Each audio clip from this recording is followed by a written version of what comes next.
such a time as this. And welcome to For Such a Time as This. I'm your host, Pastor James Pittman, with Don Veinot, president of Midwest Outreach. Our topic this week's signs, wonders, and false prophets. Thank you, Don. First of all, thank you for being here this week again.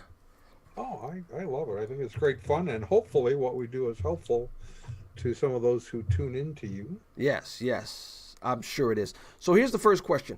Where are these false signs happening today?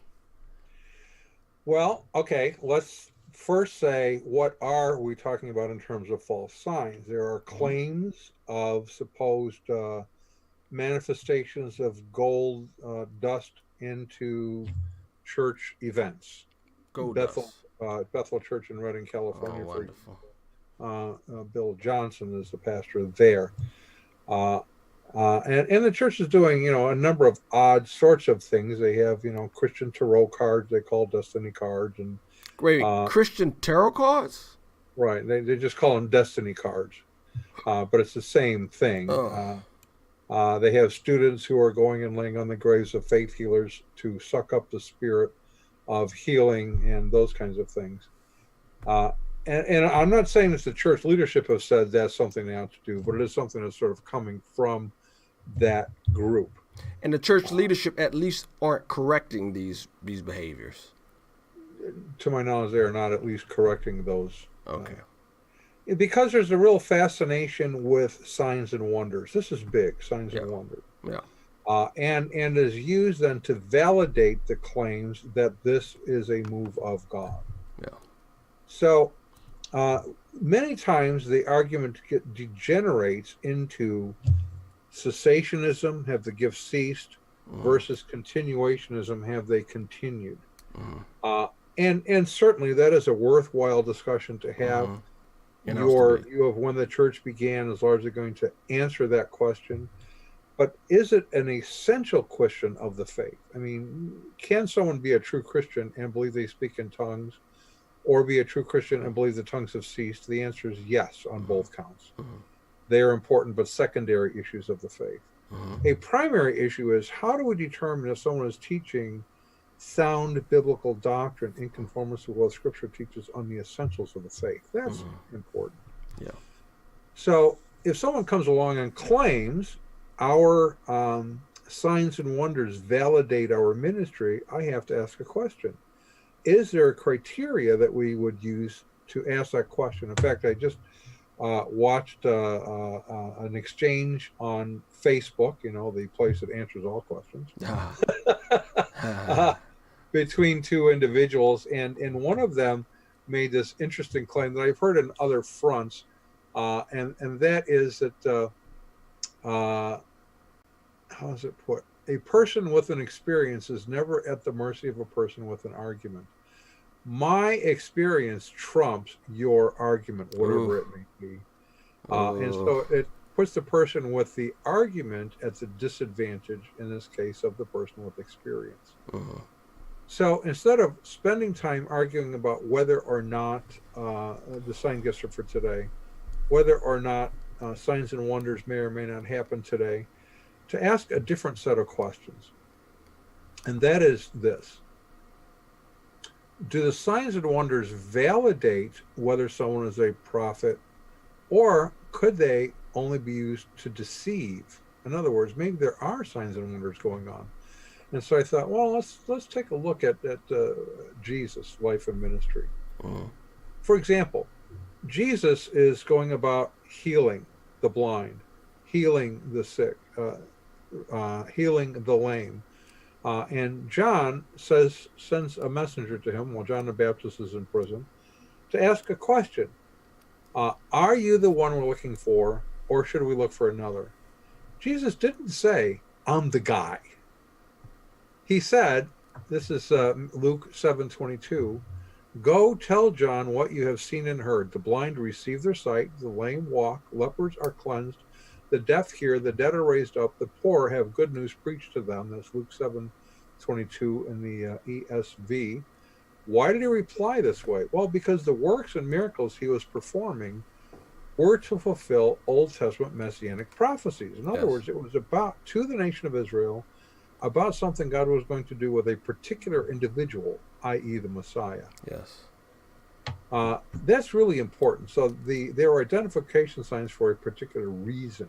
Yeah. And we have had others, not just Christians, make this claim of the miraculous as validating who they are. Hindus do the same thing. They'll have signs and wonders and appeal to them. And if signs and wonders are the verification or validation, then we would have to recognize the Hindus as being God's true people. That seems to raise a problem. Jesus actually spoke to this whole issue in Matthew 7. And in my estimation, it is one of the most abused texts of scriptures that we are aware of as we follow through. He starts out in 7:15 saying, "Beware of false prophets who come to you in sheep's clothing." Now, many people just kind of stop there. They don't read the rest of it very well. But he says, "Beware of false prophets who come to you in sheep's clothing, but inwardly are ravenous wolves. You will know them by their fruits." What's the fruit of a prophet?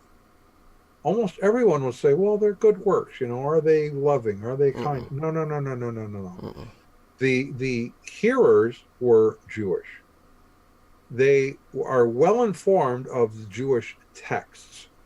Deuteronomy 13 clearly lays out a test for a true prophet of God versus a false prophet of God is one who would, a false prophet would lead you astray to false gods. In other words, the definition of who God is really important here.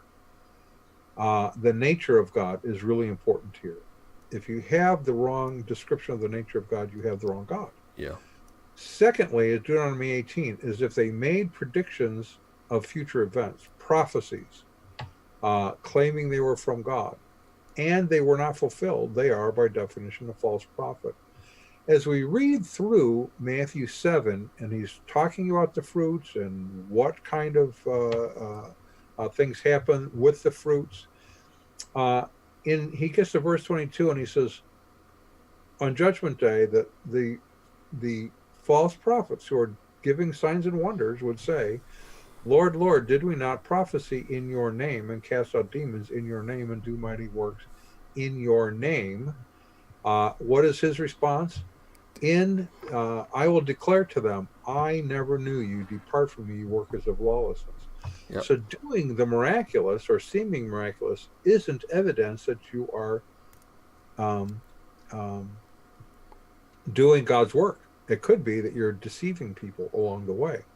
We have a similar thing in Matthew 24 and Mark 13:22, where it says that false Christs and false prophets will arise and do what? Perform great signs and wonders so as to lead astray, if possible, even the elect. 2 Thessalonians 2:9 through 10 says, "The coming of the lawless one by activity of Satan with all power and what? False signs and wonders, and with all wicked deception for those who are perishing, because they refused to love the truth and so be saved." 2 Thessalonians 2:9 and 10. Yeah. This is really important. So it's not a question of whether they are performing signs and wonders. Maybe they are. Maybe they aren't. I mean, we could really argue over that. But most of the times, they're not. But even if they are, even in the Matthew 7, "Depart from me, you workers of iniquity," or you lawless ones, he appeals to the law that trumps any perceived miracle. Right. And so the law and the knowledge of Scripture is always paramount when talking about false signs and wonders, or true signs and wonders, that they must line up with the Scriptures. So right, they have to line up with the Scriptures. Have to. So I want to do, if we have a couple of minutes, I want to do some quick things here, because we need to, now that we've made the case that it's not just whether doing signs and wonders, but what are they teaching? Correct. Bill Johnson at Bethel Reading, for example, in his book Face to Face with God, teaches something called kenosis, which is a heresy. He says that Jesus set aside his divinity, choosing instead to live as a man completely dependent on God. So here's the problem. if you can cease being God, you were never God to begin with. Yep, exactly. Right? Exactly. So he's teaching heresy on the nature of God. Now, do the miracles then, do they confirm that he's a man of God or not a man? They don't confirm anything. Nothing. Because his teaching on the nature of God is false. Yeah. Miracles are irrelevant. Second thing is that so that's the nature of God, Deuteronomy 13. And we could go on. There's a number of areas where this applies, but that's one of them. The claim that they are prophets is also a big problem because they admit that they make mistakes. They talk in terms of better track records versus worse track records among the prophetic community. But the Bible doesn't give you that option. They claim errors in their prophecies? Well, yeah, they talk about certain prophets having a better track record than other prophets. The Bible doesn't give you that option, though. Jesus says, give him a T or give him an F. Yeah. That's it. And they had to bet 1,000 as a prophet. 1,000 as a prophet. You don't get. If you got 30, yeah, if you got 15 right and you got the 16th wrong, stones. Yeah. Yeah, you know what? I don't think it's coincidence that the more biblical illiteracy rises, the more false signs and wonders can take root. Got to make people ignorant before you can start controlling them. Last word, Don, and then we're going. Well, and dependent on emotion and feelings. Yes. We see this not only in Signs and Wonders movement, but in culture in general. I mean, yes. We've gone from 2 genders, male and female, 3 years ago to 72 genders now. Why? Based on feelings. It's not objective reality. Yeah, you have the same thing going on in the church. I'm a prophet. How do you know that? I did a miracle. Yeah. Okay, but does that miracle prove you're a prophet? Maybe, but does it prove you're a true prophet or a false prophet? That's the question. Yeah. All right. Thank you, Don. Again, as always, as we we do discern truth from error according to the scriptures. Thanks a lot, Don. We'll see you next week. Next week. All right.